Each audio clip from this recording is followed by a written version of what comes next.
So ayun mga payong kulop sa mga koray. So for today's video mga koray, ulit tagihan sa amon sa barangay Bigo, Lawang Road in Samar. So ayun, nakita ni Papay ko na sa yung asirina nga gibaysay alabang buhok. So ayun mga koray, adi kami niyan sa Pantalan San Lawang. Yan, may gihapon mga koray nga abang mga estudyante. So siguro kung nagulat sila sa mga sarakyan ng liwat ng mga sakyan.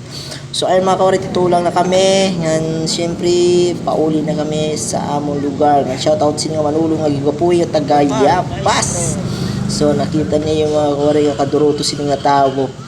Yan, talaga nga para sa pamilya niya. Ayan mga koray, si Paidel at ating gihapon ahipid sa Dolong. Ayan mga kawaray, nakatulang na kita, biyahe na kita pal Bigo mga kawaray. Siyempre ada na itong mga sangkay nga itong mga kaupod sa motor. Yan, siyempre na itong nawong nga malaman ang bobout. Ginoo, mandaw. So ayan, adi na kita mga kawaray nga. Kita rin yung ampan akong grabe ang arong mga kawaray.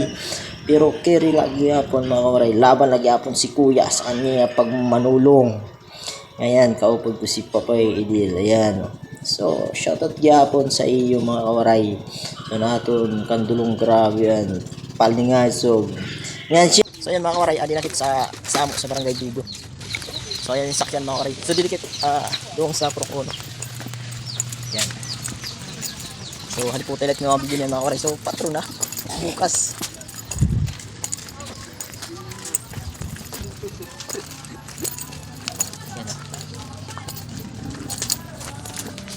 So, nagparatay na ni ba?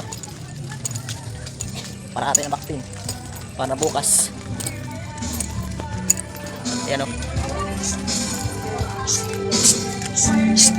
Ay, di mo rin sa tayo mo po. Shout out, shout out! Shout out!